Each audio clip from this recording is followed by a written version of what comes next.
In a few hours, 28 states will decide who their next governor will be, as well as the next occupants of the 993 seats of the different state houses of assembly across the country. Sarah Ayeku is live in Oyo State, as well as Lupe Asom.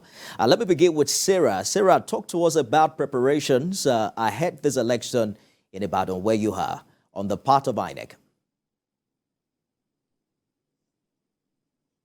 All right, we'll get to Sarah in a jiffy. Lupe, what's the situation like right now in Kaduna ahead of this election? Well, Nifemi, the situation is quite calm. Sensitive and non-sensitive materials have been deployed by officials of the Independent National Electoral Commission. Of course, you know quite well that there are still some flashpoints where we have challenges of insecurity. Of course, the sensitive materials were being escorted by military operatives. So for now, sensitive and non-sensitive materials have been distributed to the 23 local government areas in Kaduna State. And the hope is that all is set for the governorship and state assembly elections tomorrow. The police have also issued a warning that there will be a restriction on vehicular movements and that will be strictly enforced. So that is the situation now.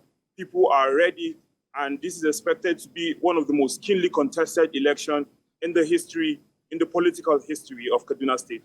And we are waiting to see how that unfolds. The traffic here in Lagos, Lupe, is crazy. They say it's the last-minute rush ahead of the election. You're talking about a curfew, which is traditional to, electoral activities in Nigeria. But walk us through what the business is like right now in Kaduna City as people prepare for this election. Well, of course, we could also notice hold up in some major roads in the town. Of course, people are trying to do last-minute buy-ins. They're trying to do last-minute shoppings. Of course, they know that tomorrow there would be restrictions on vehicular movement. So they're trying to put finishing touches to some of the things they have to do. The police have said, look, no vehicles are going to be moving tomorrow. And they have also warned political parties that, look, just be fair, play by the rules of the game. Warn your supporters. No one must engage in acts capable of compromising the election.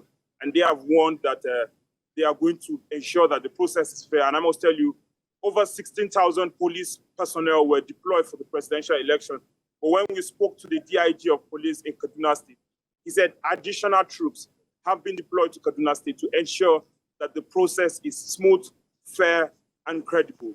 And people will be expecting that the process will be very fair tomorrow. Of course, even the Independent National Electoral Commission had additional time to reconfigure their beavers and put finishing touches to some of the hitches they had in the presidential election. So the hope is that tomorrow we would have a hitch-free and a safe governorship and state assembly elections in Kaduna State. Lupe Asom live for us in Kaduna. Thank you very much. Sarah Ayeku is standing by now in Ibadan. Sarah, a lot of promises coming from INEC. Hitch-free exercise, that's what they've promised. They say that the beavers machines have been reconfigured and that they are fixing all the challenges that we encountered on the 25th of February. If you can hear me, Sarah, walk us through the activities, the INEC activities in Oyo State across the 33 local government areas. It's difficult to actually cover the 33 local governments in Oyo State because we're talking about the largest city in Nigeria, that's Oyo, based on geographical area. It has a very large landmass, and of course, the population is the third highest in Nigeria, the third highest based on population. And so it's difficult for me to tell you what the atmosphere is like in the 3 local government areas of the state, but I can tell you that in most of the local governments that have been able to cover is that people are enthusiastic. INEC has they've started distributing sensitive and non-sensitive materials since Wednesday, and they confirmed this evening they have no problem. They have distributed all the materials to the various local governments, and they are just waiting for 8 a.m. tomorrow to kickstart the election. That's the governorship election and the state assembly election. Just like I said, that the people are, of course, enthusiastic. seen this process come to light because of the postponement last week. Indeed. And of course, we're also anticipating that this election will go smooth and peaceful, because you know that Oyo State is very key, is one of the battlegrounds. If you take a look at what happened during the presidential election, there was that twist, in the political sphere. And so a lot of persons' fingers are crossed as to what tomorrow will portend, what tomorrow will bring, what Saturday will bring to the various political gladiators. There are 15 candidates for this election. One of them, just one, is a female. And so 14 of them are males, and they'll all get up for this election. But of course, people will say that this looks like a 2-horse race and a 3-horse race, considering the political weight that these major candidates sway here in Oyo State. Well, From Sarah, Ibadan we are going to find out the number of horses latest tomorrow.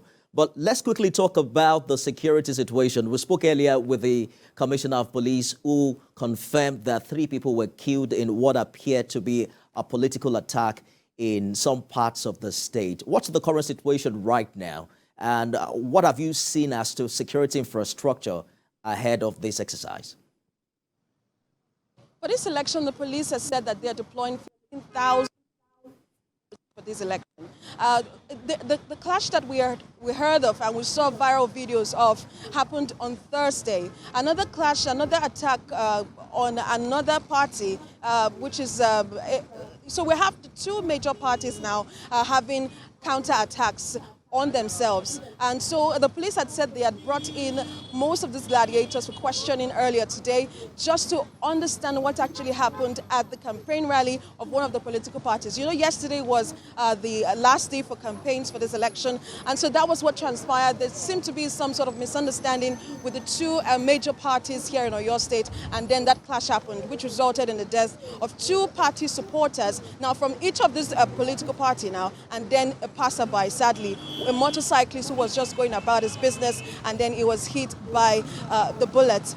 Sadly, that happened. 3 persons have been confirmed dead, and the police have, although now they've still not arrested anybody in connection with that incident. Although another one happened Thursday night at about 8:45 p.m. Still have not gotten, they said they heard the report, but the senator in question has not reported officially to the police. But they heard the report, and investigations are ongoing as to ascertain those who carried out these attacks on Senator Teslim Falari now, and also on the other political parties that are claiming that they have been attacked by various rival political parties. So we're staying on the matter, but the police has assured that people can go about their usual businesses, that they are ready to go. Come Saturday, people can be assured that the elections will be peaceful, which is the assurance that we're getting for the police and other security operatives. Nifemi. Sarah Ayeku, live for us in Ibadan. We'll be back with you when you have more updates. Stay safe, Sarah.